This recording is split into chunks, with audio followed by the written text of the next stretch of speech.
శోభారాణి. నా పేరు వెంకటనారాయణ. జయలక్ష్మీపురం అనంతపురంలో నివాసం ఉంటున్నాను. 1980లో మొదటిసారిగా స్వామీజీ నా కళ్ళలో కనబడి, కళ్ళలో అంటే చెవిలో చెప్పారనమాట.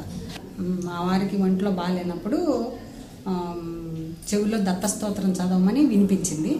అది ఎవరు అనేది నాకు అర్థం కాలేదు అప్పట్లో. తర్వాత నేను అప్పటి నుంచి దత్తస్తోత్రం ఎవరన్నా చెప్తారేమో అని పెద్ద పెద్ద పండితులందరినీ అడిగాను.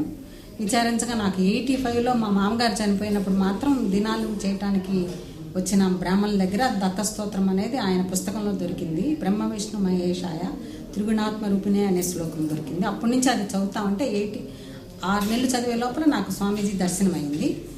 ఆ దర్శనం అయినప్పుడు వెంటనే స్వామీజీ నువ్వు మైసూరుకు రా, జయలక్ష్మీపురంలో దర్శనం అయినప్పుడు స్వామీజీ మైసూరుకు రమ్మని శివరాత్రికి రమ్మని చెప్పారు. చెప్తే శివరాత్రికి మైసూరుకు వచ్చాము. వచ్చినప్పుడు వచ్చావా నువ్వు మంచిది, అప్పుడు వెళ్ళేటప్పుడు దర్శనం అయి వెళ్ళేటప్పుడు చెప్పారనమాట, బర్త్డేకి కోటి కుంకుమార్చనలు ఉన్నాయి, 2 బస్తాలు 50 కేజీలు కుంకుమ నువ్వు తీసుకురావాలమ్మా అని ఆజ్ఞాపించారు. నేను తప్పక మంచి కుంకుమ తీసుకురమ్మని చెప్పారు. అది ఎలాగా అని మా ఆంటీని అడిగితే చెప్పారనమాట, అది నిమ్మ పండ్లతో చేసే కుంకుమ అని. అది అప్పటి నుంచి నేను ఇప్పటి వరకు స్వామీజీకి ప్రతి విజయదశమికి పసుపు కుంకుమ ముందుగా ఇస్తాను నేను. అలా ఉండిపోయింది అనమాట అది అట్లాగే. తర్వాత ఈయన మళ్ళీ 90లో మా పిల్లలిద్దరిని స్వామీజీ ముందు పంపమన్నారు.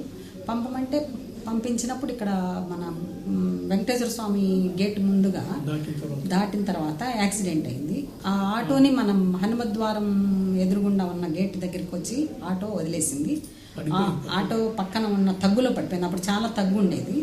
ఆ తగ్గులో పడిపోయినప్పుడు పిల్లలిద్దరూ అసలు ఇంత స్క్రాచ్ కూడా లేకుండా ఉన్నారు. మొత్తం పల్టీలు కొట్టుకుంటూ వచ్చినా కానీ ఇంత చేతిలో ఉన్న బాటిల్ కూడా పగలలేదు.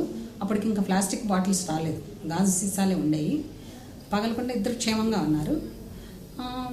ఆ తర్వాత లోపలికి వచ్చినాక పిల్లలిద్దరిని సాయంత్రం స్వామీజీ ఏరా హాస్పిటల్లో ఉన్న వాళ్ళు, ఉండాల్సిన వాళ్ళు నా దగ్గరికి వచ్చారు, బాగున్నారు కదా అని చెప్పి ఇద్దరికి నుదుటి మీద చేతులు పెట్టి ఆశీర్వదించారు. ఉండండిరా ఇక్కడే 3 రోజులు నిద్ర చేసి వెళ్ళండి అన్నారు. అప్పటి నుంచి పిల్లలు చదువులో కానీ అన్నింటిలో కానీ బాగున్నారు. ఇప్పుడు ఈ రోజు కూడా పిల్లలు స్వామీజీకి చాలా స్వామీజీ అంటే చాలా ప్రీతిపాత్రంగా ఉంటారు. ఒకడు యూకేలో ఉన్నాడు, ఒకడు ఆస్ట్రేలియాలో ఉన్నాడు. స్వామీజీ ఎప్పుడు వెళ్ళినా కానీ అక్కడ వాళ్ళు దర్శనం చేసుకుంటూ ఉంటారు, సేవ చేస్తూ ఉంటారు. ఇప్పుడు వాళ్ళు సేవ చేస్తూ ఉంటారు. మేము జయలక్ష్మీపురంలో ఇప్పటికీ చేస్తూనే ఉన్నాము. ఆయన నా ఎమ్మట నేను ఆయన దర్శనం చేసుకోకముందు నుంచి కూడా నా వెంట ఉంటారు అనే దానికి 80లో నా చెవిలో చెప్పిన దత్తస్తోత్రం చదువు అనే మాటే నిదర్శనము. ఇప్పటికీ మా వారి ఆరోగ్యము అలాగే ఉన్నా కానీ ఆయన మా వెంటే ఉన్నారనేది మా ఇద్దరికి